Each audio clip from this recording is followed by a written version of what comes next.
हरिओम। अभी आज दशम स्कंद स्टार्ट हो रहा है। दशम स्कंद पूर्वार्ध। मैंने मेहंदी रचाई रे कृष्ण नाम की, मैंने बिंदिया सजाई रे कृष्ण नाम की। मेरी चूड़ियों पे कृष्ण, मेरी चुनरी पे कृष्ण, मैंने नथनी घड़ाई रे कृष्ण नाम की, मैंने मेहंदी रचाई रे कृष्ण नाम की। मेरे नैनों में गोकुल वृंदावन, मेरे प्राणों में मोहन मन भावन। मेरे होठों पे कृष्ण, मेरे हृदय में कृष्ण, मैंने ज्योति जगाई रे कृष्ण नाम की। मैंने मेहंदी रचाई रे कृष्ण नाम की। अब छाया है कृष्ण अंग अंग में, मेरा तन मन रंगा है कृष्ण रंग में। मेरा प्रीतम है कृष्ण, मेरा जीवन है कृष्ण, मैंने माला बनाई रे कृष्ण नाम की, मैंने मेहंदी रचाई रे कृष्ण नाम की। अब दशम स्कंद का आरंभ हो रहा है। भागवत का फल दशम स्कंद है। दशम स्कंद में शुकदेव जी मानो आनंद से खिल गए हैं। यह शुकदेव जी के इष्ट देव की कथा है। श्रीमद् भागवत 7 दिनों में मुक्ति दिलाने वाला ग्रंथ है। अनेक जन्मों तक साधन साधना करने पर भी नहीं मिलने वाली मुक्ति, अति दुर्लभ मुक्ति राजा परीक्षित को 7 दिनों में मिल गई थी। परीक्षित का प्रश्न था, आसन्न मृत्यु व्यक्ति का क्या कर्तव्य है? शुकदेव जी यदि कर्म यज्ञ करने की आज्ञा दें तो 7 दिनों में मुक्ति पाना संभव नहीं था। जीवन के अंतिम श्वास में भी विकार का विचार न आए, वैसा उपाय करना था। शुकदेव ने सोचा कि यदि राजा कृष्ण कथा में तन्मय हो सके तो उसे मुक्ति मिल सकती है। मुक्ति मन को मिलती है, आत्मा को नहीं। कुछ आचार्य मानते हैं कि आत्मा और परमात्मा एक हैं, तो कुछ आचार्य आत्मा और परमात्मा को भिन्न मानते हैं। वे मानते हैं कि आत्मा अंश है और परमात्मा अंशी। शंकर स्वामी का सिद्धांत इस प्रकार है, जीव और ईश्वर एक हैं। यह जो भेद दिखाई देता है वह अज्ञान के कारण दिखता है। भेद औपाधिक है, उपाधि के कारण भेद का भास होता है, किंतु तत्वतः भेद नहीं है। भेद के दो प्रकार हैं, स्वतः सिद्ध भेद और औपाधिक भेद। घोड़ा और गाय का भेद स्वतः सिद्ध है। न तो घोड़ा गाय बन सकता है और न गाय घोड़ा। औपाधिक भेद, जल का वास्तविक स्वरूप शीतलता है, उष्ण जल की उष्णता का कारण उपाधि है। वास्तविकता तत्वतः आत्मा और परमात्मा, जीव और ईश्वर एक ही हैं। जो भेद दिखता है वह औपाधिक है। घटाकाश और व्यापक आकाश एक ही है, किंतु घट की उपाधि के कारण भेद का आभास होता है। घट के फूट जाने पर घटाकाश और महाकाश एक हो जाते हैं, किंतु मिलता क्या है? वे तो एक ही हैं। वास्तविक दृष्टि से वे तो मिले हुए ही हैं। व्यापक चैतन्य ही ईश्वर है, व्यापकाधिष्ट चैतन्य ही परमात्मा है, शरीराधिष्ट चैतन्य ही जीव है। अविद्या के आवरण से युक्त चैतन्य ही जीव है। अविद्या रूपी आवरण के दूर होने पर जीव और शिव एक बनते हैं। उपाधि के कारण ही शिव और जीव की भिन्नता भासमान होती है। यह वेदांत का सिद्धांत है। यह जीव अंश नहीं बन सकता। यदि अंशी में से अंश विभक्त हो जाए तो अंशी का स्वरूप खंडित होगा। पुष्प की एक पंखुड़ी अलग होने पर पुष्प का स्वरूप खंडित होता है। अंशी में से अंश अलग होने पर अंशी का अखंडित स्वरूप टूट जाएगा। अतः शंकराचार्य कहते हैं, जीव अंश जैसा है, पूर्णांश नहीं। ईश्वर ऐसे नहीं है कि जिसका विभाजन किया जा सके। वे व्यापक चैतन्य हैं, सर्वव्यापी हैं, आकाश की भांति वे सर्वत्र हैं। अभी फिर से पढ़ रहे हैं खुलने के भाव से। 10वां स्कंद। मैंने मेहंदी रचाई रे कृष्ण नाम की। 10वां जो स्कंद है ये भगवान कृष्ण के भाव में है। मैंने मेहंदी रचाई रे कृष्ण नाम की, मैंने बिंदिया सजाई रे कृष्ण नाम की। मेरी चूड़ियों पे कृष्ण, मेरी चुनरी पे कृष्ण, मैंने नथनी गढ़ाई रे कृष्ण नाम की। मैंने मेहंदी रचाई रे कृष्ण नाम की। मेरे नैनों में गोकुल वृंदावन, मेरे प्राणों में मोहन मन भावन। मेरे होठों पे कृष्ण, मेरे हृदय में कृष्ण, मैंने ज्योति जगाई रे कृष्ण नाम की। मैंने मेहंदी रचाई रे कृष्ण नाम की। अब छाया है कृष्ण अंग अंग में, मेरा तन मन रंगा है कृष्ण रंग में। मेरा प्रीतम है कृष्ण, मेरा जीवन है कृष्ण। मैंने माला बनाई रे कृष्ण नाम की, मैंने मेहंदी रचाई रे कृष्ण नाम की। अभी ये जो भजन है या जो भी भाव हैं, ये एक तो राधा का भाव है। तो राधा माना भगवान कृष्ण की प्यारी प्यारी सखी। तो प्यारी सखी के रूप में भी ये भाव निकलते हैं और ये भाव भगवान की गोपियों का भी है।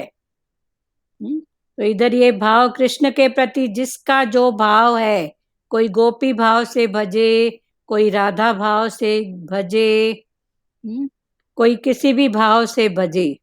और इसका फिर ज्ञान के भाव में जो मीनिंग है, माना आत्मा भज रही है किसको? परमात्मा को। तो इधर कृष्ण है परमात्मा और जो मेहंदी रचा रहा है वो कौन है? आत्मा। इसी बात को गुरु नानक जी ने ग्रंथ साहब में कहा है, सारा जगत है नार, एक है परमात्मा। तो ये हम सब जो है जगत, ये सारा क्या है? नारी है, माना प्रकृति है, और एक पुरुष परमात्मा है। इसी बात को गुरु नानक जी ने भी ग्रंथ साहब में कहा है। और कई पंथों के नाम भी जैसे बोलते हैं राधा स्वामी, तो राधा माना आत्मा, स्वामी माना परमात्मा। तो आत्मा का स्वामी है परमात्मा। तो आत्मा का स्वामी है तो अपने स्वामी के लिए यही भाव गाएगी ना कि मैंने मेहंदी रचाई रे परमात्मा के नाम की। तो वो निराकार अभी कृष्ण के रूप में सामने है। भारती पंहिंजो कैमरो म्यूट कर। मैंने मेहंदी रचाई रे कृष्ण नाम की। तो ये आत्मा और परमात्मा का भाव क्लियर हुआ? या फिर जैसे बोलते हैं धन निरंकार, ये भी एक पंथ का नाम है। पर पंथ के नाम में हमको क्या भगवान पकड़ाते हैं कि धन माना वो धन्य है। कौन धन्य है? निरंकार माना एक निराकार। उसकी प्रेयर में भी यही आता है, एक तू ही निराकार, माना एक तू ही है, बस तेरे सिवाय कोई दूसरा है ही नहीं। या राधा स्वामी बोलो तो राधा माना आत्मा, स्वामी माना परमात्मा। ऐसे जितने भी हैं पंथों के नाम, सब आत्मा और परमात्मा का भाव ही हमको दर्शाते हैं, समझाते हैं। क्लियर हुआ? भारती, आपका कैमरा इतना हिल क्यों रहा है? आप हिल रहे हो कि कैमरा हिल रहा है? एक जगह बैठ जाओ ना। अब दशम स्कंद का आरंभ हो रहा है। भागवत का फल दशम स्कंद है। ये पूरे भागवत का फल ये क्या है? दशम स्कंद। क्योंकि ये जो भागवत है वो किसका भागवत है? कृष्ण भागवत। कृष्ण भागवत है, तो जिसका होता है फल भी वही देगा ना। तो भगवान वो बता रहे हैं कि अब दशम स्कंद आरंभ हो रहा है। इसके पहले क्या था? राम, रामायण। तो राम के बाद बना कृष्ण, तो अभी कृष्ण का ये भागवत। तो अब दशम स्कंद का आरंभ हो रहा है। भागवत का फल दशम स्कंद है। दशम स्कंद में शुकदेव जी मानो आनंद से खिल गए। तो ये शुकदेव मुनि ज्ञान सुना रहे हैं। तो वो ज्ञान सुनाते सुनाते आनंद में ऐसे खिल गए, ऐसे लीन हो गए। यह शुकदेव जी के इष्ट देव की कथा है। क्यों खिल गए हैं? क्योंकि शुकदेव जी के इष्ट देव कौन है? कृष्ण। तो इष्ट माना जिसमें उसकी पूरी निष्ठा है, आस्था है सब रूप में एक, पर एक फिर भाव देते हैं, राम में, कृष्ण में, शिव में। तो जिसमें आपका भाव पक्का है वो आपका कौन हुआ? इष्ट देव। क्लियर हो रहा है ना? इष्ट देव किसको बोलते हैं? यह शुकदेव जी के इष्ट देव की कथा है, इसलिए शुकदेव महाराज आनंद से खिल उठे हैं। श्रीमद् भागवत 7 दिनों में मुक्ति दिलाने वाला ग्रंथ है। ये शुकदेव महाराज ने परीक्षित राजा को 7 दिन में मुक्ति दिलाई थी भागवत सुनाकर। तो श्रीमद् भागवत 7 दिनों में मुक्ति दिलाने वाला ग्रंथ है। अनेक जन्मों तक साधन साधना करने पर भी नहीं मिलने वाली मुक्ति। कौन सी मुक्ति? जो अनेक जन्मों तक साधन, कोई ना कोई साधन। अब साधन क्या हुए? कर्म, भक्ति, ज्ञान, वैराग्य, ये साधन है। जैसे हमको आपके घर तक आना है, तो हम क्या करेंगे? कोई तो साधन उठाएंगे ना, कि साइकिल में आएंगे, रिक्शा में आएंगे, ऑटो में आएंगे। तो ऐसे कर्म, भक्ति, ज्ञान, वैराग्य, ये सब क्या है? साधन। हाँ, कहाँ पर पहुंचने के लिए? परमात्मा तक, कृष्ण के भाव तक पहुंचने का ये साधन है। अनेक जन्मों तक साधन साधना करने पर भी नहीं मिलने वाली मुक्ति।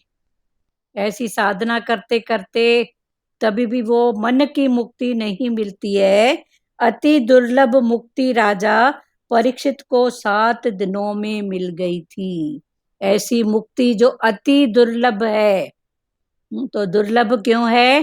क्योंकि सबसे बड़ी मुक्ति है मन की, और ये मन को कितनी उपाधियां दी गई है। मन तू ज्योत स्वरूप है, मन अंधे ने जन्म गवाया, मन घोड़े का काम भी करता है, मन गधे का काम भी करता है, ये मन कुत्ते का काम भी करता है, और ये मन छिपकली का भी काम करता है। तो इन सब संस्कारों को वश में करना, वश में माना मन के संस्कारों को वश में करना, ये कठिन में कठिन है और सरल में सरल है। ये कठिन कब है? जब हम इस मन को जानते नहीं है, बस उसके वेग में बहते जाते हैं। पर अभी हमको सच्चा गुरु मिला है, ब्रह्मज्ञानी गुरु, सच्चा गुरु, जो हमको पकड़ के पकड़ाता है। ये गुरु ऐसा है कि हमको पकड़ के फिर पकड़ाता है कि देख, मान न मान, तू है भगवान। तू अपने आप को क्या समझा है? मन तू ज्योत स्वरूप है। क्लियर हो रही है वाणी? कोई तो बात करो। सचदेवा जी कहाँ गए? जी क्लियर हो रही है। क्लियर हो रही है ना? हाँ। तो ये जी मुक्ति वैसे बहुत कठिन है, ये मन को साधना। पर जब गुरु ने हमको एक एक चीज खोल के बताई तो फिर ये कठिन नहीं है। पर कोई भी बात कठिन कब तक है? एक बार समझने तक। कोई भी बात, देखो संसार की भी कोई विद्या हम बोलते हैं कठिन है, कठिन है। कब तक कठिन है? एक बार समझने तक। जहाँ एक बार बात समझ में आ जाती है तो देखो, बिगड़ी हुई बात बनाने का आइडिया अंदर आ जाता है ना। तो भगवान वही समझा रहे हैं कि साधन साधना करने पर भी नहीं मिलने वाली मुक्ति, अति दुर्लभ मुक्ति, राजा परीक्षित को 7 दिनों में मिल गई थी। तो सुखदेव, सुखदेव कौन थे? ब्रह्म ज्ञानी और निश्चय वाले गुरु। तो जो अपना निश्चय करेंगे वही तो हमको कराएंगे ना। जैसे इसके पहले भी चला था कि बंधे को बंधा मिले, छूटे कौन उपाय। खुद अगर संत साधु या बंधेले हैं माया में, किसी बात में, तो हमको वो क्या छुड़ाएंगे? फिर आगे भगवान ने बोला, सेवा कर निर्बंध की, जो पल में देत छुड़ाए। तो सेवा करो, अर्चना पूजा सेवा करो किसकी? जो खुद बंधा हुआ नहीं है, निर्बंध है। निर्बंध है माना हर बात से ऊपर, हर स्थिति से ऊपर। तो ऐसे की सेवा करो जो हमको पल में छुड़ा दे। कहीं अटके हमारी गाड़ी ना, तो अटकने नहीं दे, बोले होता है चलो आगे बढ़ो, नथिंग न्यू अंडर द सन। ऐसा भाव करके हमको आगे आगे लेके आते हैं। वो कौन है? ब्रह्म ज्ञानी गुरु। और अभी यहाँ पर प्रेजेंट में कौन है? श्री कृष्ण। वो भी ब्रह्म ज्ञानी थे। और श्री कृष्ण का ज्ञान क्या है? हर बात से ऊपर। भगवान राम भी मर्यादा पुरुषोत्तम के रूप में आए और उन्होंने अपनी मर्यादा को आखिरी दम तक किया। फिर जब उनको मर्यादा के भाव में भी जब उनको सच्ची शांति और तृप्ति नहीं मिली, तब फिर उन्होंने ही कृष्ण का रूप धारा। उन्होंने देखा कि ऐसी बातें हैं तो पण संसार क्या, संसार तो पण बैठा है ऐसे लोगों को पकड़ने के लिए। तो भगवान ने, राम ने कृष्ण का रूप, माना मर्यादा को करते हुए तुम आगे निकलो, कहीं अटको मत। ये है कृष्ण का भाव। पढ़ें आगे। परीक्षित का प्रश्न था, आसन्न मृत्यु व्यक्ति का क्या कर्तव्य है? तो परीक्षित राजा को 7 दिनों में मुक्ति मिली थी। और मुक्ति देने वाले कौन थे? गुरु। गुरु माना ज्ञान दे रहे थे। हाँ, पर गुरु थे निरहंकारी, ब्रह्म ज्ञानी। तो जो जैसा होता है वो वैसी ही बात हमको पकड़ाएगा ना।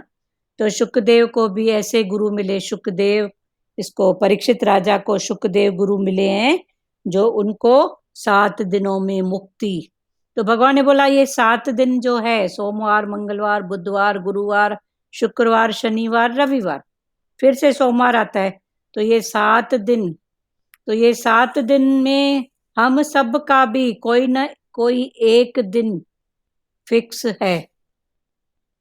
रिटर्न टिकट तो सबकी बनी हुई है ना। तो आज हम सब कौन है? राजा परीक्षित। और हमको मिले हैं ब्रह्म ज्ञानी गुरु शुकदेव, जो हमको ज्ञान दे रहे हैं। और प्रेजेंट में गुरु कृष्ण के रूप में हमको ज्ञान दे रहे हैं। परीक्षित का प्रश्न था, अभी परीक्षित सवाल कर रहा है कि आसन मृत्यु व्यक्ति का क्या कर्तव्य है? जब मृत्यु पर आसन कोई व्यक्ति हो उसको मालूम हो कि बस अभी मेरी रिटर्न टिकट बन गई है तो मेरे को जाना है, तो उसका कर्तव्य क्या है। तो शुकदेव यदि यज्ञ करने की आज्ञा दें तो 7 दिनों में मुक्ति पाना संभव नहीं था। तो शुकदेव अगर उसको बोलते परीक्षित राजा को कि अभी यज्ञ करो, कर्म करो, ऐसा करो, तो 7 दिनों में मुक्ति मिलना संभव नहीं था। पर उन्होंने सीधा ही ज्ञान का परम तत्व उनको समझाया।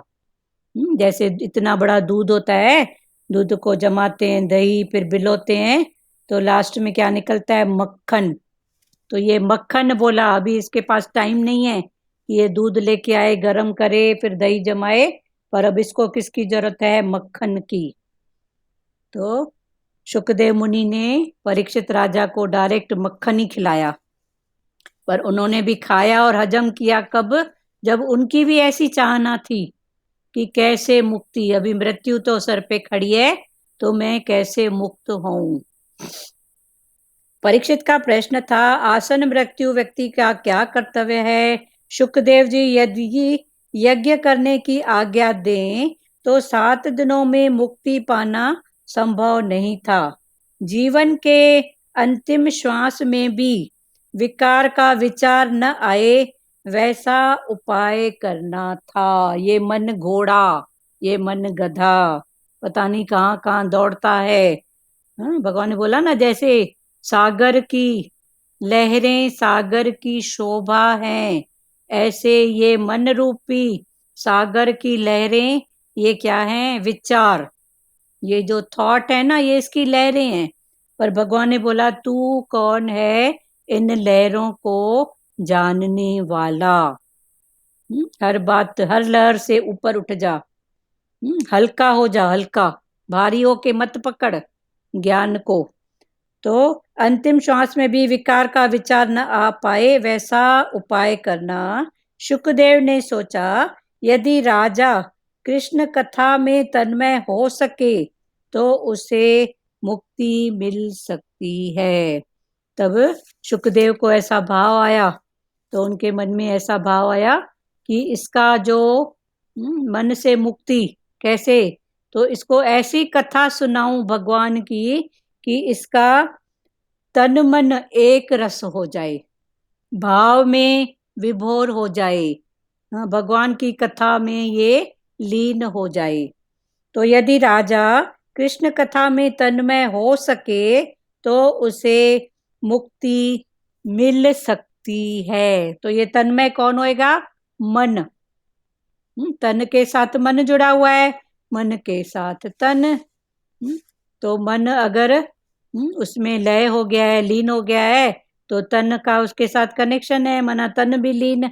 ये तन में शांति है, स्थिरता है, तो मन में भी। तो ये दोनों एक दूसरे के पूरक हैं।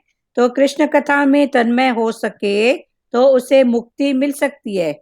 मुक्ति मन को मिलती है, अभी पहले भी ये हो चुका है कि सबसे बड़ी मुक्ति है मन की। 3 प्रकार की मुक्ति बताई गई है शास्त्रों में। एक मुक्ति है तन की, दूसरी मन की, तीसरी है धन की। तो तन से मान लो मुक्त नहीं है, कोई सेवा है, कोई बात है, कोई तन का बंधन है, तो भगवान ने बोला कोई बात नहीं, पर मन से तो सदाई मुक्त रहना चाहिए हमको। सदाई मन से मुक्ति, मन की मुक्ति का ध्यान करो।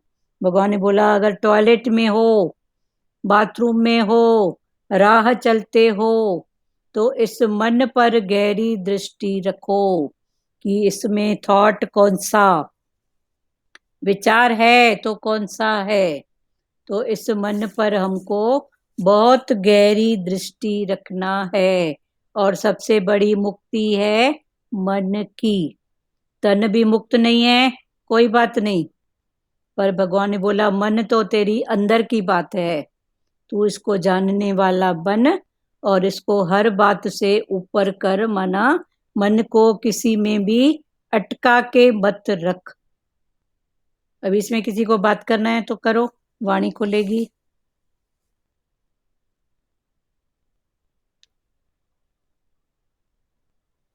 मुक्ति मन को मिलती है, आत्मा को नहीं। अभी भगवान फिर समझा रहे हैं मुक्ति। अब देखो, एक है तन, ये, और एक है आत्मा। एक है जीव, एक है जगत, तो जीव के साथ जगत। और एक है शरीर, एक है शरीरी, माना एक है शरीर, उसके अंदर है आत्मा। अब ये टोटल गीता का ज्ञान इधर आएगा। भगवान ने जो भगवत गीता में अर्जुन को दिया था, वो ज्ञान अभी इधर आएगा, तो उसको समझो। मुक्ति मन को मिलती है, आत्मा को नहीं। कुछ आचार्य मानते हैं कि आत्मा और परमात्मा एक है।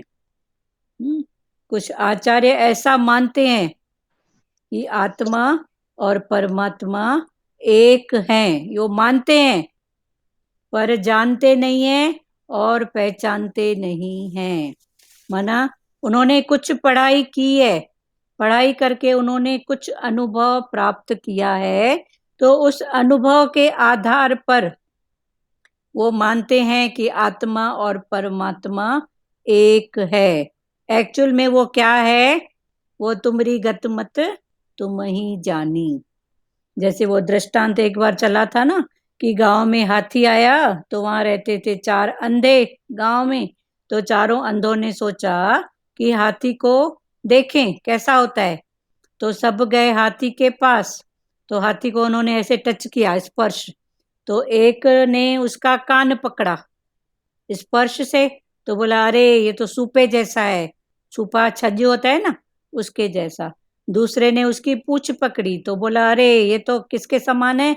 रस्सी के समान। तीसरे ने उसका पैर पकड़ा, तो पैर पकड़ा तो पैर उसको लगा क्या है? खंबा। चौथे ने उसके पीठ को ऐसे किया, बोले ये तो गद्दे के समान है, ये तो ठोस है, समथिंग जो भी। तो जिसने जहां पकड़ा उसने वैसा अनुभव करके बता दिया। एक्चुअल में वो हाथी इतना विशाल है, वो तो उन्होंने देख नहीं पाए ना। तो ये कुछ आचार्यों ने कितनी जितनी पढ़ाई की, तो उनके हिसाब से ये बात है कि आत्मा और परमात्मा एक है।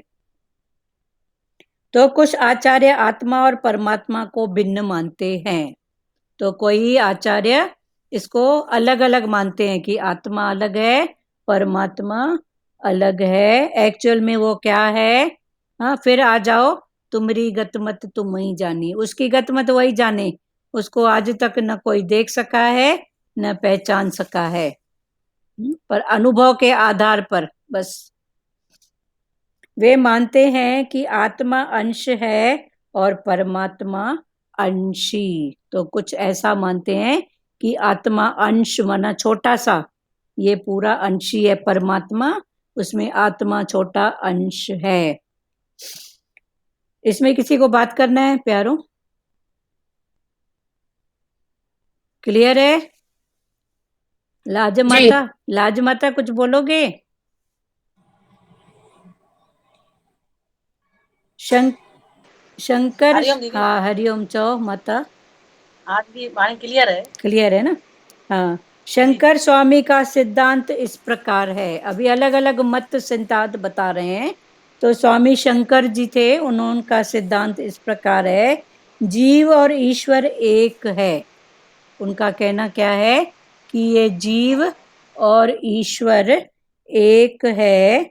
यह जो भेद दिखाई देता है, पर इसमें जो भेद दिखता है वह अज्ञान के कारण दिखता है। अलग अलग मानता है, तो ये जो भेद दिखता है वो अज्ञान के कारण दिखता है। भेद औपाधिक है, उपाधि के कारण भेद का भास होता है, किंतु तत्वतः भेद नहीं है। अलग अलग उपाधि, माना इसको जीव बोले हैं, इसको ईश्वर बोले हैं, तो भेद दिखता है, वरना तत्व से कोई भेद नहीं है। भेद के 2 प्रकार हैं। अभी फिर समझो इसकी ग्रामर को। तो भगवान समझा रहे हैं कि भेद के 2 प्रकार हैं। एक है स्वतः सिद्ध भेद और दूसरा है औपाधिक भेद। एक स्वतः सिद्ध भेद और दूसरा है औपाधिक भेद।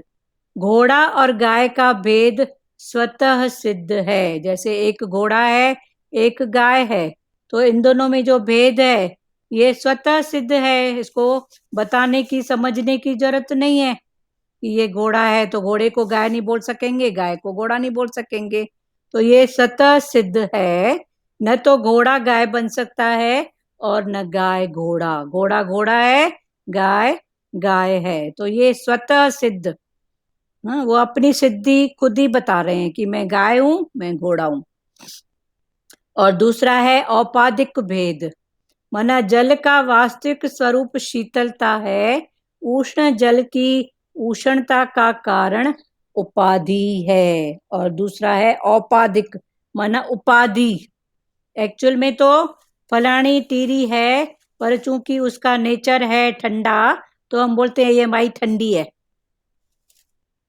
तो ये ठंडी कब है? चूंकि उसका गुण है ठंडक। क्लियर हुआ? तो ये दूसरी है औपाधिक भेद। एक स्वतः सिद्ध भेद, दूसरा औपाधिक, माना हम उपाधि से देते हैं। संसार में भी उपाधि देते हैं ना, ये लड़ंकी है, ये ऐसी है, ये ऐसी है, तो वो औपाधिक। एक्चुअल में वो क्या है? पर बाहर की उपाधि से हम ऐसा बोलते हैं। हाँ बोलो सचदेवा जी। नहीं, ये स्व सत्य जो आपने बोला इसको दोबारा आप क्लियर करिए। एक स्वतः सिद्ध, वैसे घोड़ा है, गाय है, तो गाय को हम घोड़ा नहीं बोल सकते हैं, घोड़े को गाय नहीं, वो तो स्वतः सिद्ध है ही है ना। वो तो खुद ही है, अपनी सिद्धता बता रहे हैं। गाय बोलेगी मैं गाय हूं तो गाय हूं, घोड़ा बोलेगा मैं घोड़ा हूं तो घोड़ा हूं। और दूसरा है औपाधिक भेद, तो ये स्वतः सिद्ध, माना इसको सिद्ध करने की जरूरत नहीं है, तो ये स्वतः सिद्ध है। और दूसरा है औपाधिक भेद, उपाधि से भेद।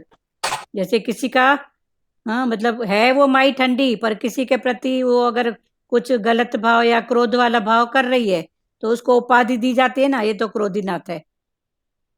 तो वो क्रोधीनाथ कब बनी? उसको एक उपाधि मिली ना, जब उसने ऐसा ऐसा किया तो उसको एक उपाधि मिली कि ये ऐसी है। क्लियर हुआ? दीदी कल भी कहानी में यही था ना। हाँ बोलो। तो शमिष्ठा जी वो सत्तो गुण में थी पहले, हाँ उसने सॉरी भी बोला, लेकिन वो देवानी नहीं मानी तो वो रजोगुण में फिर तमोगुण में आ फिर गई। तमोगुण में, हाँ यही हुआ ना दीदी। हाँ यही हुआ। हाँ तो भगवान बोलते हैं एक्चुअल में तेरा रूप शांत है, तू सत्यचित हाँ, किसी आनंद। के फुल मार रही है? क्या बोल रहे हैं?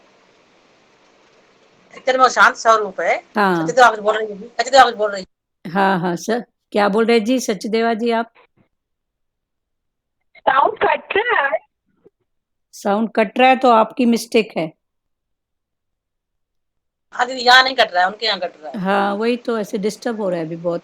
औपाधिक भेद, जल का वास्तविक स्वरूप शीतलता है, उष्ण जल की उष्णता का कारण उपाधि है। जैसे जल का अपना वास्तविक स्वरूप है शांत, शीतल, पर वो गर्मी, हाँ चूल्हे पे रखेंगे तो गर्म हो जाएगा, फिर उसको वहां से हटाएंगे तो वो शीतल।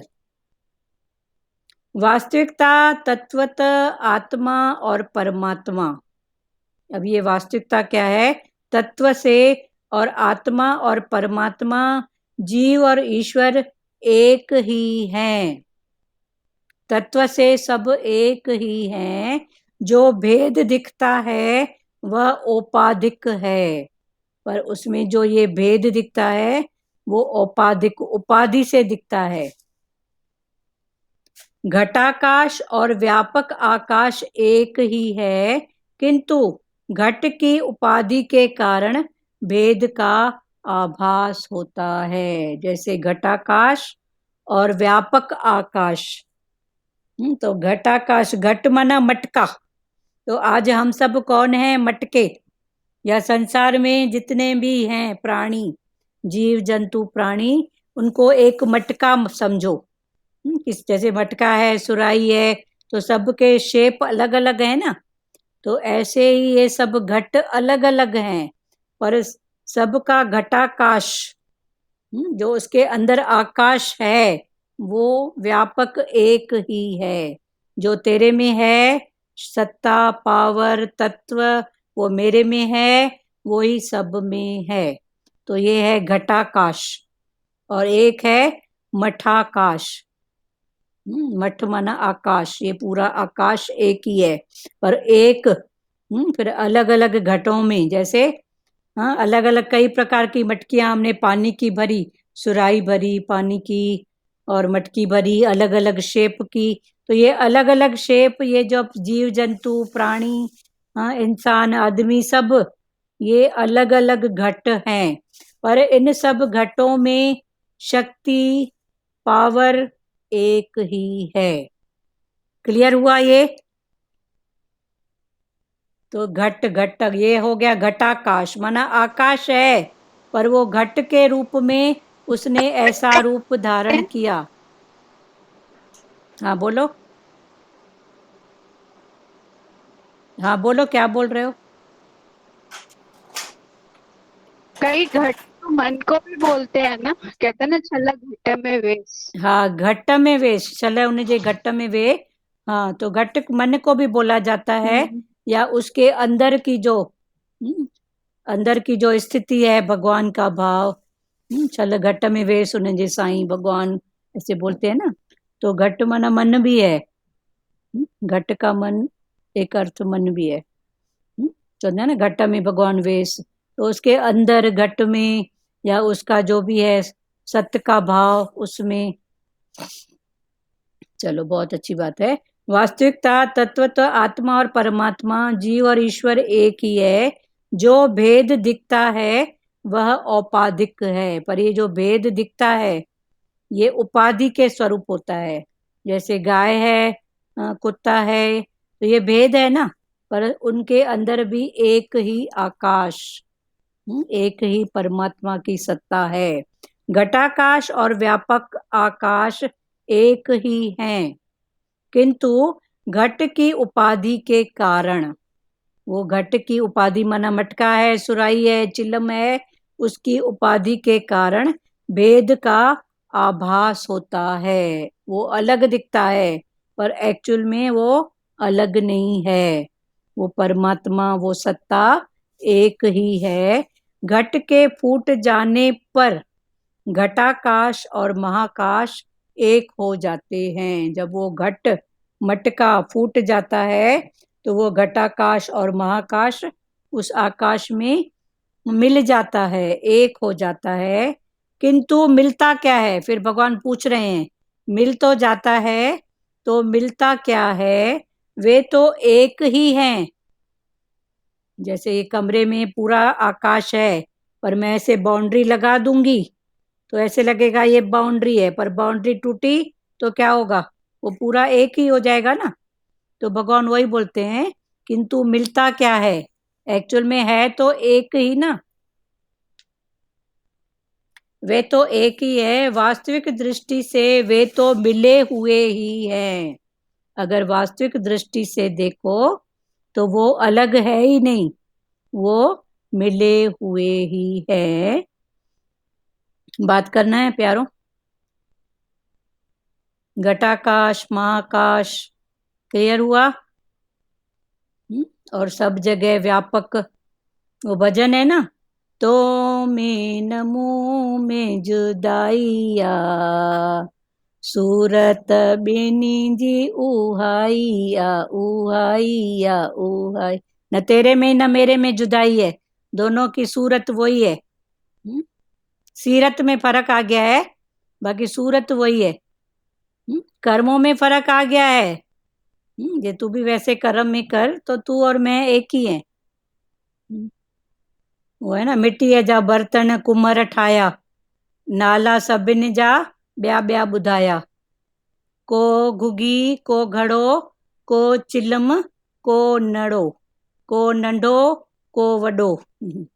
हाँ, तो सब चिलम अपना काम करेगी, मटका अपना काम करता है। हाँ दुरु माता छाती थी, फर्क न एक पाई जो आ, तो एक पाई का फर्क नहीं है। तेरे में और मेरे में जुदाई नहीं है। सूरत बिन्हीं जी उपाई उहाई आ।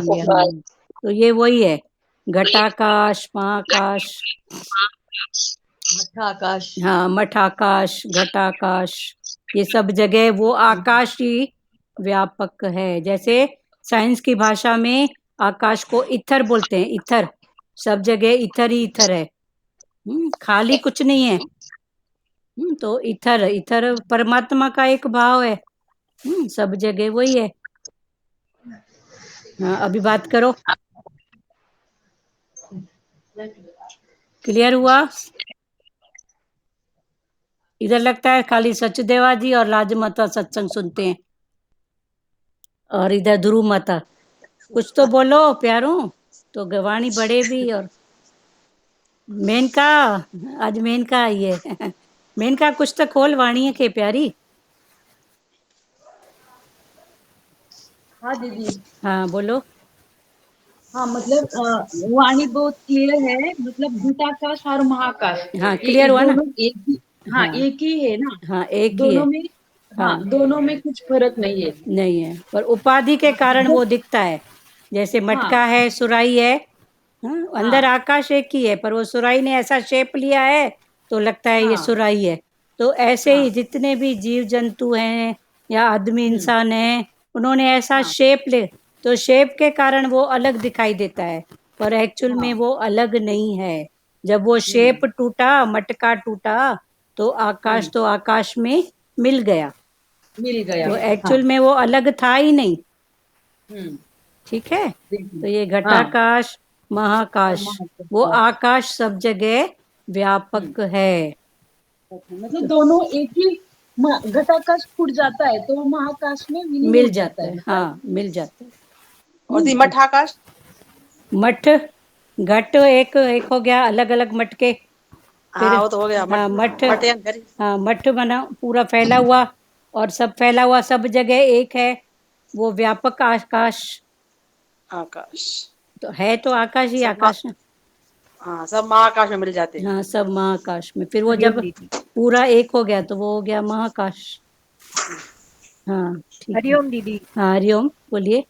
जैसे पांच तत्व, सब पांच तत्वों में मिल जाते हैं तो हाँ सब एक एक हाँ में आपस में एक हो जाते हैं। हाँ, जैसे एक हो, घट आकाश और मट आकाश है। हाँ हाँ, पांच तत्व, जैसे बाउंड्री के तोड़ दो तो आकाश हो गया। हाँ हाँ पांच तत्व में मिल जाते हैं ना। हाँ, हम पांच पांच तत्व, तत्व का शरीर बना हुआ है और हाँ वही सब पांच तत्व मिल जाते मिल हैं जाते हैं। शरीर में। हाँ, ये शरीर तभी ऐसे हमारा, है ना, हाँ ये पांच हमारा तत्वों का शरीर जो बना है हुआ ना, है। देखो, ये हमारा शरीर है पांच तत्वों का, भूमि, गगन, वायु, हाँ, अग्नि वायु और हो। नीर। तो ये जी, भगवान अलग नहीं है। नहीं अलग नहीं। ब से भूमि, ग से गगन, व से गगन, वायु, आ से अग्नि और न से नीर। तो ये हो गया नीर, भगवान। तो ये भगवान में है ना पांच तत्व, भगवान। और इसके ऊपर पांच एक तत्व सत्ता, इसके ऊपर एक हाँ, पावर। पाव, तो वो पावर है महाआकाश। मार। ठीक है। हाँ ठीक है। वास्तविक दृष्टि से वे थैंक यू तो, दीक्षा। हाँ हाँ, वास्तविक दृष्टि से वे तो मिले हुए ही हैं। व्यापक चैतन्य ही ईश्वर है। ये जो सब जगह व्यापक है, महाकाश, ये ही चैतन्य ही ईश्वर है। व्यापक अधष्ट चैतन्य ही परमात्मा है। जो सब जगह व्यापक है वो ही परमात्मा है। शरीराधिष्ट चैतन्य ही जीव है। फिर वो शरीर में जो आदिष्ट हो जाता है, वो जीव है। जैसे मटका, सुराही, तो उसको हम जीव समझते हैं कि सुराही मटका मना ये जो भी है, हाँ, कुत्ता बिल्ला इंसान आदमी, ये अविद्या के कारण से युक्त चैतन्य ही जीव है। तो ये सब अविद्या है, मना मान के बैठे हैं। तो अविद्या, सबसे बड़ी अविद्या क्या है? हम मान के बैठे हैं मैं फलानी हूँ, कितनी गहराई से मान के बैठे हैं। फिर मैं, फिर मेरा, फिर मेरे वाले। तो भगवान ने बोला ये ज्ञान की फिर तीन स्थितियां हैं, मानो, जानो और पहचानो। तो सबसे बड़ा अज्ञान क्या है? मानना। हम मान के बैठे हैं, तो भगवान ने बोला ये जो तू मान के बैठी है ना, तो अभी मानने से उठ और जान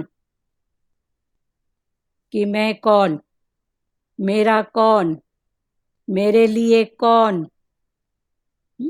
तो मानो नहीं, जानो। फिर जानो के बाद है तीसरी सीढ़ी, पहचानो। तो ये पहचानने की जो सीढ़ी है वो महाआकाश ये है ही, वो बस दूसरा बना ही नहीं है। अविद्या रूपी आवरण के दूर होने पर जीव और शिव एक बनते हैं। जब ये अविद्या का आवरण हट जाता है तो जीव और शिव एक बनते हैं। हितों में और मुंह में जुदाई नहीं है, न तेरे में जीव ही शिव बना और शिव ही जीव बना। तो ये जीव और शिव क्या है? ये एक पुरुषार्थ की स्थिति है। शिव माना कौन? शिव के साथ शक्ति जुड़ी हुई है ना।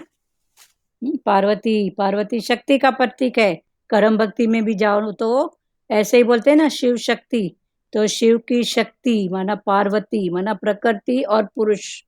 तो पुरुष परमात्मा एक है, वो प्रकृति में छिपा हुआ है, और प्रकृति है तो पुरुष की उपाधि। हाँ बोलो। घटाकाश से जो महाकाश होता है उसकी उपाधि मिलती है ना, उसको हाँ उपाधि मिलती है ना। हाँ, उपाधि मिलती है। हाँ। तो ये शिव शक्ति हो गया क्लियर। तो शिव, शिव माना एक पावर, परमात्मा। और शक्ति माना प्रकृति। तो प्रकृति और पुरुष दोनों ही है। तो एक है प्रकृति, एक है पुरुष। भारती माता इतनी मुंडी नहीं हिलाया करो। उपाधि के कारण ही शिव और जीव की भिन्नता भासमान होती है। तो ये उपाधि के कारण जीव और शिव की जो भिन्नता है वो हमको भासती है, एक्चुअल में है नहीं। यह वेदांत का सिद्धांत है। तो ये जो सिद्धांत है वो किसका है? वेदांत का। तो ये शास्त्र, महात्म, वेदांत, ये सब एक ही बात पकड़ाते हैं, ब्रह्म सत्य जगत मिथ्या। तो जगत मिथ्या माना ये घट मिथ्या, पर ब्रह्म सत्य, उसके अंदर जो है वो सत्य है। तो सत्य ही सत्य के साथ मिल जाता है। तो वेदांत में भी यही बात सब बताई गई है, आत्मा की, परमात्मा की। ब्रह्म सत्य है, जगत मिथ्या। अभी बात करो।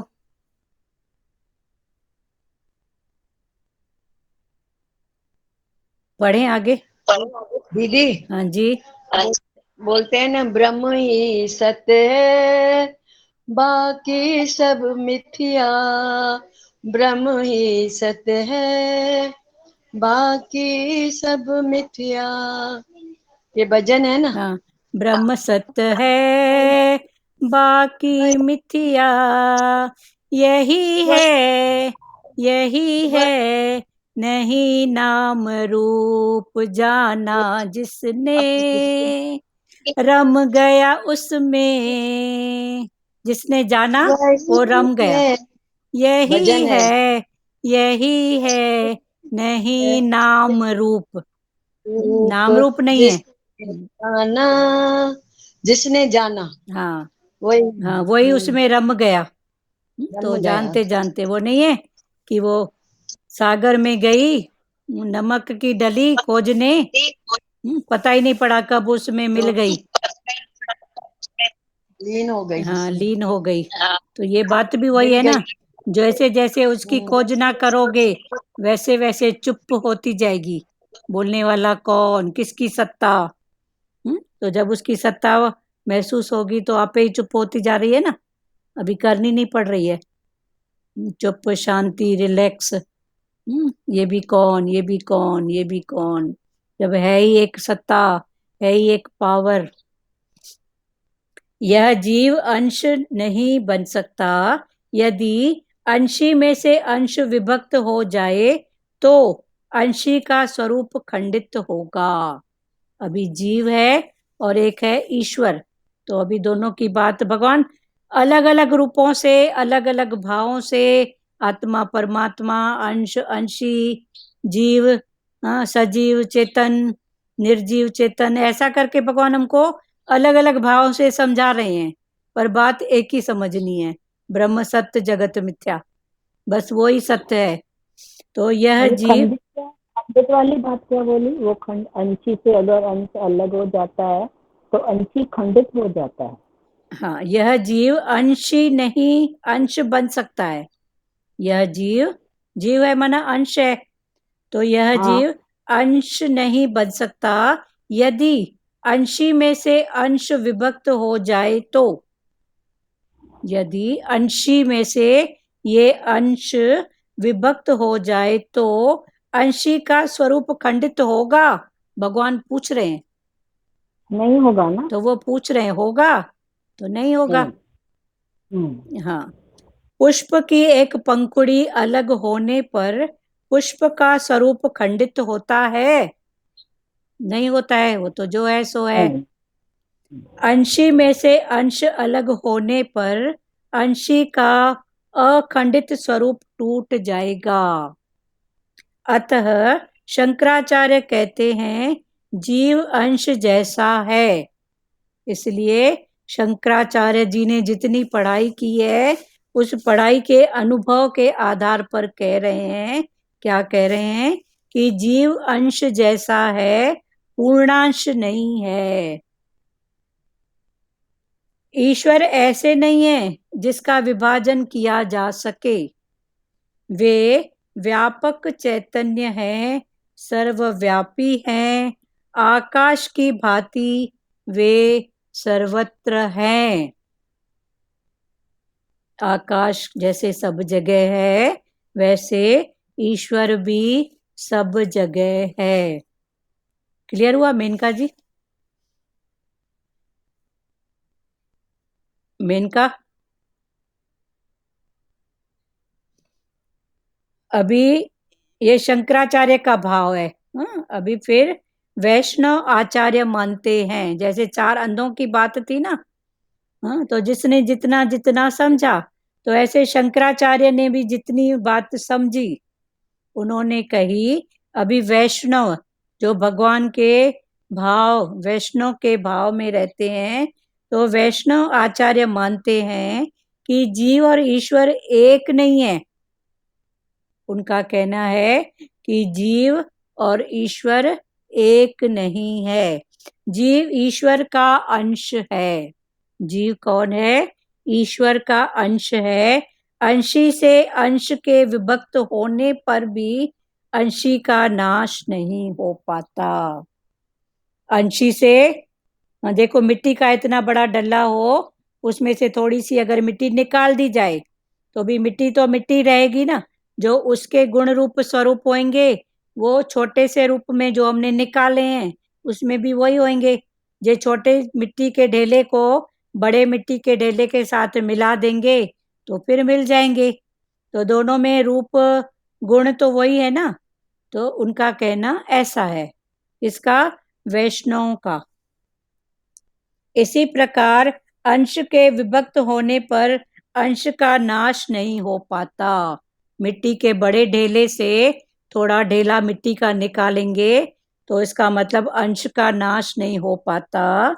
उसके स्वरूप में भी परिवर्तन नहीं होता। जैसी वो मिट्टी है वैसे ये मिट्टी है, जैसे उस मिट्टी का गुण शीतलता है वैसे इसका भी है। हम सब मानो एक राजा की संतान है। अभी तीसरे भाव से भगवान समझा रहे हैं कि ऐसा मानो कि हम सब एक राजा की संतान है, माया एक दासी है। माया उस राजा की दासी है जो हमारे लालन पालन के लिए ही है, हमें सताने के लिए नहीं। हम सब एक राजा की संतान हैं। आप, मैं, हम सब एक परमात्मा के बच्चे हैं और माया दासी है। जो हमारे लालन पालन के लिए है, हमें सताने के लिए नहीं।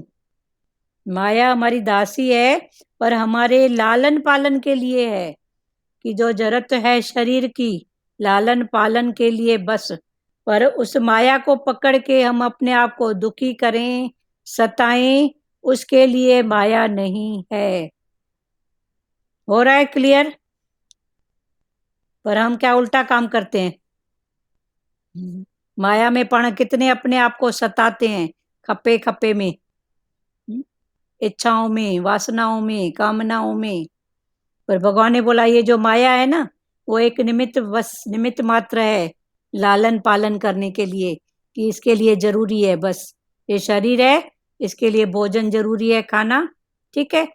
पर उस खाने के पीछे जो भटकता है, ये कौन? ये खपे, ये खपे, ये खपे, आज ये टेस्ट लूं, आज ये टेस्ट लूं। तो वो लेने के पीछे जो मन की भटकन है, उसकी हमको संभाल करनी है। क्लियर हो रहा है प्यारों? अभी बात करो।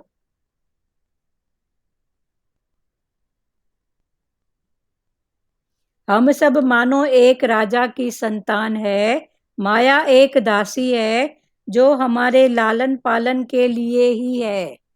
ये माया है, वो निमित्त मात्र हमारे लालन पालन के लिए है, हमें सताने के लिए नहीं है। यदि वह हमें सताएगी तो राजा प्रभु उसे छुट्टी दे देंगे। यदि माया सताएगी तो हमारा जो राजा है वो उसको छुट्टी दे देंगे, भाई तू तंग करती है तो जा। परमात्मा के साथ, अरे दीदी, हाँ जी, हाँ ये तो तब भी होगा ना जब हम लोग माया की वैल्यू न दें। हाँ तो वही तो भगवान समझा रहे हैं ना, कि वैल्यू हाँ। मत दो ना उसको। हम क्या ज्यादा वैल्यू माया को देते हैं, हाँ तो तभी वो तो, हाँ दिक्कत हो जाती है। हाँ तो वही है ना, जो जिसको हाँ ज्यादा करेगा वो उसको सताएगा। हाँ, तो माया तभी तो हमको सताती है ना। सब और सता दिए भगवान, ना। हाँ तो हम सब भगवान संसार के में रह बच्चे के हैं। ज्यादा वैल्यू माया को देते हैं। हाँ वही भगवान अभी समझा रहे हैं ना, कि हम सब परमात्मा की संतान है, और माया हमारी दासी है परमात्मा की, और ये सिर्फ हाँ, एक निमित्त बात है बस। पर हम निमित्त उस बात निमित्त है, को सच मान के बैठे हैं, और सच को निमित्त। निमित्त मान के बैठे हैं। हम्म, उपयोग करो, उपभोगी मत बनो, यही हाँ हुआ हाँ ना। वही हुआ, उपयोग करो, उपयोग करो, पर उपभोगी मना, इसके बिना मैं नहीं रह सकता, ये जरूरी है, ऐसा भाव नहीं होना चाहिए। यही मुझे हो बोलना जाती है था ना तो दीदी। आपने बोल दिया। हाँ उपयोग करो, उपयोगी ना बनो, बोलने वाली थी मैं, हाँ, तो आपने बता दिया। देखो ये निराकार घट घटवासी एक ही है ना, जो आपके घट में है वो उसके घट में है। बोल देते हो ना आप, तो अच्छा लगता है ना, समझ में आ रहा है। आप चलो बोल ठीक के है। जो बताते अभी हो तो समझ। इधर तो परमात्मा हर घट में है ना, तो सचदेवा के घट से वो आवाज निकली। उपयोग तो घट घटवासी एक ही है। चलो ठीक है। माया एक दासी है, जो हमारे लालन पालन के लिए है, हमें सताने के लिए नहीं। यदि वह हमें सताएगी तो राजा प्रभु उसे छुट्टी दे देंगे। परमात्मा के साथ घनिष्ठता से प्रेम करेंगे तो माया का बंधन छूट जाएगा। जे परमात्मा के साथ हम घनिष्ठता से प्रेम करेंगे तो ये माया है वो बांधने का काम नहीं कर पाएगी, माया के बंधन छूट जाएंगे। फिर देखो वाणी कहाँ पर आती है, फिर मन पर। ये बंधन भी किसका? मन का। और मन माना क्या? जो मान के बैठा है। तो जो मान के बैठा है वो कौन है? अज्ञानी। तो भगवान ने बोला मानो, जानो, पहचानो। तो अभी मानो मत, अभी जानो, अभी माया के रूप जानो, कि माया भगवान की दासी है, हम उस भगवान के बच्चे हैं। तो मेरा जब भगवान, मेरा पिता उसमें नहीं अटकता है, तो उसके बच्चे उसमें क्यों अटक रहे हैं? तो हम उसमें अटके नहीं, बस निकलते जाएं। परमात्मा के साथ घनिष्ठता से प्रेम करेंगे तो माया का बंधन छूट जाएगा। गोकुल लीला का यही तो रहस्य है। तो अभी भगवान कृष्ण का भी जो अभी आगे चलेगा तो यही भाव चलेगा। जैसे रामायण में पहले बालकांड था, बालकांड, फिर अयोध्या कांड, तो भगवान के भी यही कांड फिर दिखाएंगे कि मथुरा में जन्म लिया, गोकुल में खेले, फिर आए द्वारिका। तो इनका इंटेंशन भगवान का क्या था, तो अभी फिर कल पढ़ेंगे गोकुल लीला। भगवान की गोकुल की लीला, मथुरा में जन्म लिया, अभी भगवान का तो जन्म हो गया, अभी आगे लीला करेंगे गोकुल की। तो उनकी गोकुल की लीला का क्या रहस्य है वो अब कल पढ़ेंगे। क्लियर हुआ? अभी रामायण और आज है कृष्ण का, रामायण के बाद भागवत। ये भागवत है 10वें स्कंद, क्योंकि हम पढ़ रहे हैं क्या, कृष्ण का भागवत, इसलिए इसका इसमें महत्व है। इसमें गीता भी आ जाएगी। देखो, मरने के बाद की मुक्ति भागवत देता है, पर ये गीता जो है, गीता का ज्ञान, ये भगवान ने बोला ये जीते जी मुक्त करता है। मरने की बाद की मुक्ति भी किसने देखी, पर ये जीते जी मुक्ति की बात है जो भगवत गीता। किसके यहाँ खटखट हो रही है प्यारों? बंद किया करो। चलो ठीक है, किसी को बात करना है वाणी के आधार पर तो करो, नहीं तो श्री कृष्ण गोविंद करें। दीदी एक बुक में भजन है ना अनमोल में, वो घटाकाश से महाकाश कहलाता, हाँ, एक भजन है ना, इसका भजन शुरू क्या है भजन का? हमको भी याद नहीं आ रहा है, हम बताएंगे ये कल। इसी उपाधि पे दिया हुआ है, उपाधि पे दिया हुआ है। हाँ, वो हाँ, भजन बहुत लंबा भजन है, मासी संग गाते थे हमेशा। हाँ, मासी के ऐसे शरीर। शरीर पे हाँ, हाँ, हाँ, हाँ, मासी जी हमेशा गाते थे। वो है ना बंगला। यही महाकाश से घटाकाश कहलाता, हाँ, वो है ना, पांच तत्व का पुतला। वो है ना बंगला शुरू अजब, याद नहीं आ रहा है भजन का। बंगला अजब बना दरवेश जिसमें नारायण बोले। ये शरीर रूपी बंगला, ये अजब बना दरवेश, इसमें अंदर ये नारायण आत्मा बोले, उसमें है पांच तत्व का ये वो गारा। जैसे बंगला बनता है तो मिट्टी से डालते हैं ना, मिट्टी, सीमेंट, पानी, तो ये पांच तत्व का गारा, ये उसका भजन है। कल बोलेंगे कल। चलो और प्यारो, उसमें है घटाकाश, महाकाश, ये बहुत हाईएस्ट स्थिति का ज्ञान है। चलो और प्यारो बात करो,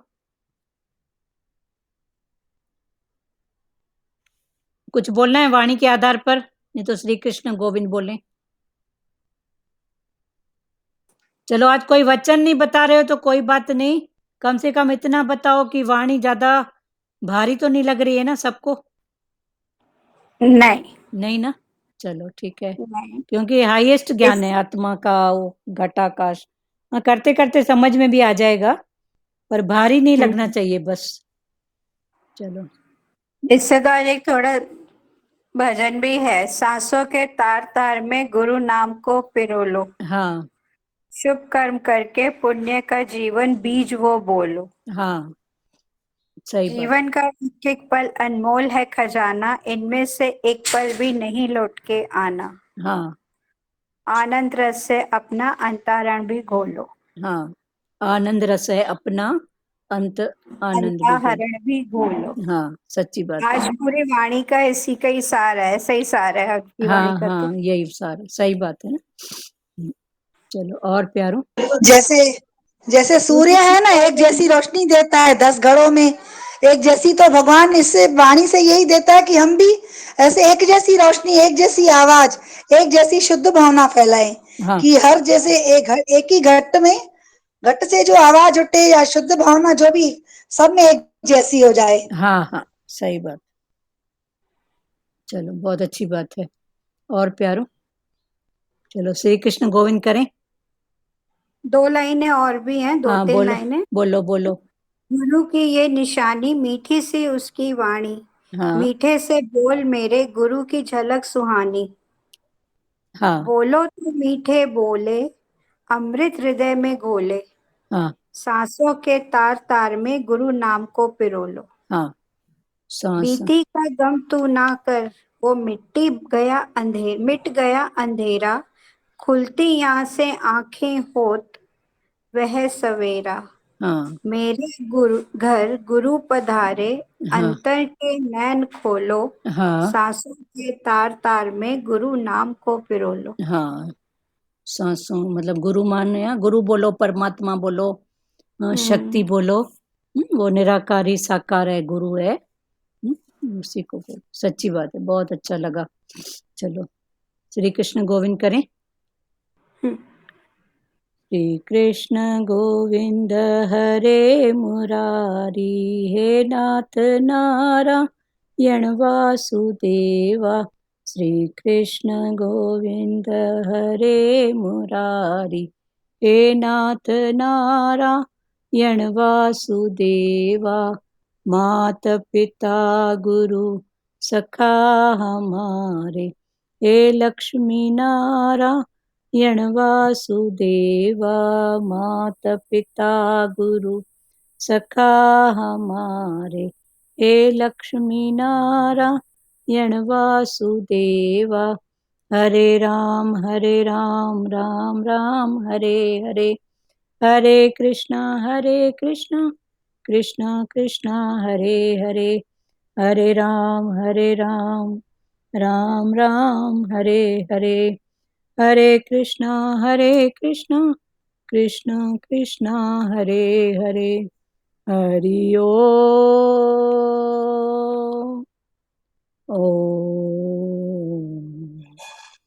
शिवो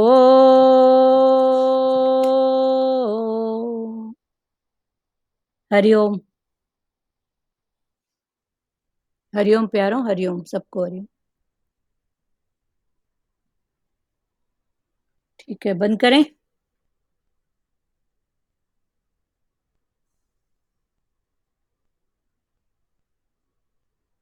हाँ दीदी। हाँ बोलो बेटा।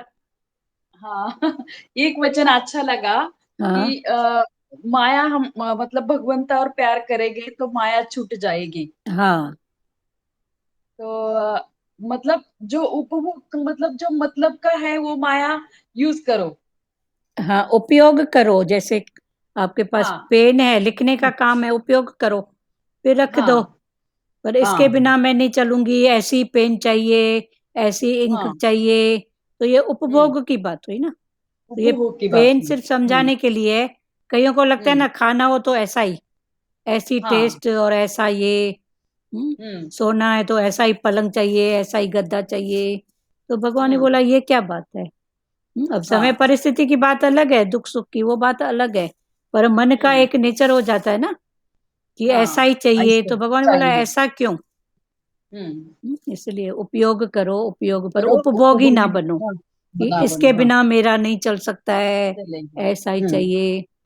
तभी भगवान ने हम्म। बोला कभी तो 10 प्रकार के भोजन खाओ, और कभी बोलो हाँ इसके बिना भी तो चल सकता है ना। हाँ अभी दाल बिल्कुल। बनाई हूँ, चावल जरूरी है, सब्जी जरूरी है, पापड़ जरूरी है, तो कभी बोलो हाँ। इसके बिना भी तो काम हो सकता है ना, इसके बिना भी हम्म। तो काम हो सकता है ना। हाँ मैं जो है उसमें खुश रहो बाबा, हाँ ऐसी बात। बस। हाँ हाँ उपभोग, हाँ नहीं उपयोग हाँ बस। आपके हाँ पास जो भी वस्तु पदार्थ है उपयोग करके रख दो, फिर दूसरे की हाँ। जरूरत है तो भले वो उठाए ना। पर हम्म। हमको लगता है नहीं ये मेरी चीज है, बिगड़ हम्म। जाएगी, तो ये उपभोगों की हम्म। बात है ना। मैं दुखी हम्म। होऊंगा, फिर ऐसी बात है। तो ये हम्म। उपभोग की बात नहीं करो, उपयोग करो, मतलब उपयोग करो। मत करो मत, तीनों में तन मन धन तीनों के लिए ये हाँ बात है तीनों इसलिए। के लिए यही बात है। तन का भी हाँ उपयोग करो, मन का हाँ भी और धन का भी। धन का भी। सच्ची बात है। हाँ मन का भी चलो सच्चे ठीक। काम में उपयोग करो ना, पर वो मन हाँ। उपभोगी हो जाता है ना। कोई थॉट लेके हम्म। बैठेगा तो उसको कितनी आदत होती है। हाँ? हम्म। भगवान तो बोलते हैं एक ही संकल्प को अगर 4-5 बार भी अगर किया ना, तो उसको हम्म। हटाने में फिर इतनी मेहनत लगती है। हम्म। कोई भी एक संकल्प को आप 4-5 बार बराबर करो, ऐसा ऐसा ऐसा। हम्म। फिर उसको नहीं, ऐसा नहीं है, ऐसा नहीं है, उसको हटाने के लिए कितनी मेहनत करनी पड़ती है। करनी पड़ती है। हाँ तो उससे अच्छा वो डालो ही मत ना, ऐसी बात। अरे, बिल्कुल हाँ। हम्म, नहीं ये तो अनुभव है ना। अनुभव है बराबर हाँ तो है ना, हाँ, कितनी मेहनत करनी पड़ती है, बार बार मन को बताना पड़ता है नहीं बताना ऐसा पड़ता नहीं। है चलो हरिओम। हरिओम।